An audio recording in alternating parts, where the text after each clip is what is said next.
ఈ నెల 25వ తేదీన జనగామ జిల్లా పూసల భవనంలో పత్తి రైతుల రాష్ట్ర సదస్సు తెలంగాణ పత్తి రైతుల సంఘం ఆధ్వర్యంలో జరగబోతుంది. ఈ సదస్సును పత్తి రైతులంతా జయప్రదం చేయాలని మేము కోరుతా ఉన్నాం.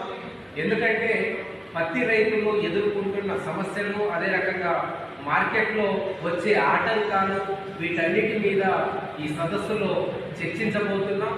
ఇటీవల మన కేంద్ర ప్రభుత్వం చూసినట్లయితే పత్తి దిగుమతి సుంకాల్ని 11% తగ్గించింది. దాంతోపాటు ఇప్పుడు పత్తికి సంబంధించి కనీస మద్దతు ధర 7,700 రూపాయలు నిర్ణయించింది. వాస్తవానికి స్వామినాథన్ కమిషన్ సిఫార్సుల ప్రకారము 10,075 రూపాయలు ఉండాలి. కానీ స్వామినాథన్ సిఫార్సులను తుంగలో తొక్కి కనీస మద్దతు ధరలను తగ్గించిన పరిస్థితి ఉంది. అందుకనే ఈరోజు మనం రైతుల ఆత్మహత్యలు చూసినట్లయితే దేశంలో ప్రతి ఏటా 12,600 మంది రైతులు ఆత్మహత్యలకు గురవుతున్న పరిస్థితి ఉంది. అందుకనే దాంతోపాటు ఇప్పుడు కపాస్ అనే ఒక పథకాన్ని తీసుకొచ్చారు.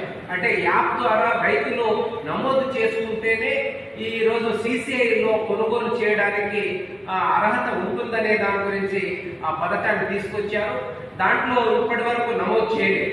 అందుకనే ఈ కపాస్ అనే యాప్ కూడా ఈరోజు రైతుల్ని మోసం చేసేలాగా ఉంది. మొత్తం ప్రైవేటు వ్యాపారస్తులు కుమ్మక్కయ్యి ఈరోజు రైతుల్ని దివాలా తీసే విధంగా ఈ యాప్ని తీశారు. అదే రకంగా ఇప్పటి వరకు అంటే పత్తి వచ్చి దాదాపు 15-20 రోజులు గడుస్తా ఉంది. కానీ CCI మాత్రం కొనుగోలు కేంద్రాలను ఇప్పటి వరకు ప్రారంభించలేదు.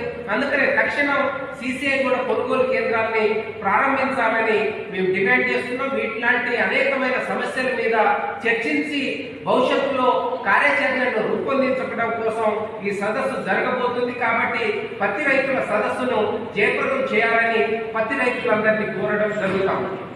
జయప్రదం చేయండి పత్తి రైతుల సంఘం జయప్రదం చేయండి, జయప్రదం చేయండి, జయప్రదం చేయండి పత్తి రైతుల రాష్ట్ర సదస్సును జయప్రదం చేయండి, జయప్రదం చేయండి. వెనక్కి తీసుకోవాలి కపాస్ కిసాన్ యాప్ అమలును వెనక్కి తీసుకోవాలి, వెనక్కి తీసుకోవాలి, తీసుకోవాలి కపాస్ కిసాన్ యాప్ను వెనక్కి తీసుకోవాలి, వెనక్కి తీసుకోవాలి.